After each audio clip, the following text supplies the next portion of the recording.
Amy Sindicic here. Today I'd like to talk to you about a technique called shadowing. Shadowing is copying or imitating another person's speech. The reasons you would do this would be to pick up pronunciation or features of intonation.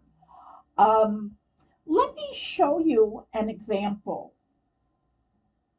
Here I have one of my favorite people to listen to on YouTube, Mel Robbins. I'm going to shadow Mel Robbins. Hi, everybody on Instagram. Hi, everybody on Instagram. Jump on and tell me where you're watching from. Just jump on and tell me where you're watching from. I wanted to jump on tonight. I wanted to jump on tonight because I don't often jump on in the evening, and I don't often jump on in the evening. I want to make sure that for our global audience that we're reaching all of you. So I would talk to you about my favorite phrase. So I would like to talk to you about my favorite phrase. When it comes to motivating yourself. Okay. What you can also do, which could be even more effective, is let me show you on TED Talks. I type TED Talks, and what I'm looking for, not finding what I want. Hold on. TED Talks. 1 second.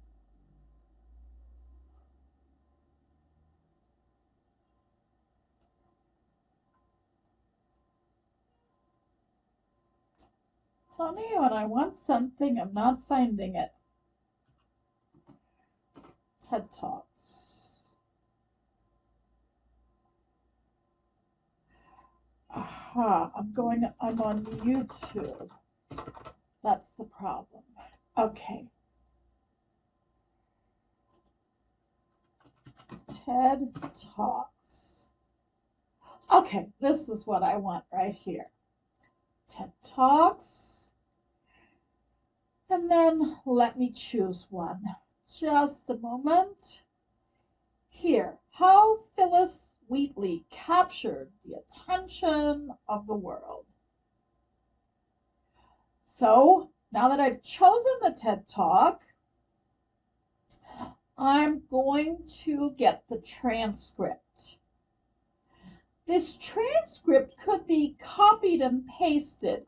I could go here and copy this and paste it in a Google Doc if I wanted to work with it more.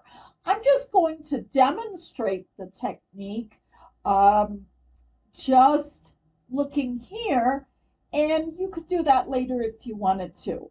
So, for example, what I often do with my students in class is have them repeat after me and then listen to the speaker. What you can also do is listen to the speaker and follow along and notice what they emphasize, de-emphasize, how they group things together. Let me show you.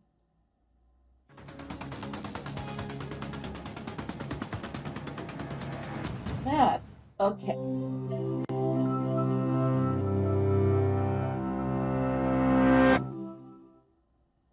In late 1775, the newly appointed General George Washington received a poem from one of colonial America's most famous writers. Its verses praise the burgeoning revolution. If she's too fast, what we can do is try again, and I can slow down the speed. The 0.5, I tried it before and it's really slow. Let's try this one.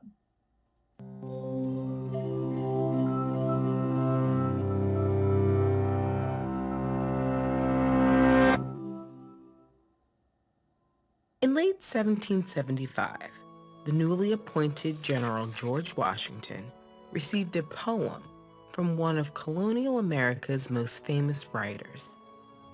Its verses praise the burgeoning revolution. So what I'm doing here is I'm listening and I'm looking at the words and I'm looking at the spellings and how they're pronounced. I'm looking at what the speaker emphasizes and stresses. Another thing you can do with this technique is to record yourself doing a paragraph or two and then listen to yourself next to the speaker. Another thing that's really good is to listen to someone who's a great speaker. One of my favorites is Barack Obama. Let's find Barack Obama. Barack Obama speech. Here we go. Okay, so let's see. Here he is at the DNC, the Democratic National Convention. Before you scroll away, I need every Democrat to hear this. I am Val Demings, and if I win in Florida against Marco Rubio, Democrats are virtually guaranteed. Ed.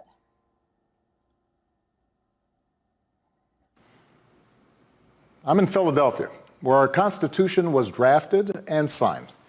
I'm in Philadelphia, where our Constitution is drafted and signed. It wasn't a perfect document. It wasn't a perfect document. It allowed for the inhumanity of slavery. It allowed for the inhumanity of slavery. And failed to guarantee women, and even men who didn't own property. It failed to guarantee women and even men who didn't own property The right to participate in the political process. the right to participate in the political process. One reason I like to observe and shadow Barack Obama is because he uses a lot of great techniques, pausing and so forth in his speeches. I don't recommend that you watch the whole thing. It's 20 minutes unless you're interested, but you can pick up techniques by observing him, and you can also shadow him. I hope this was helpful. Thank you.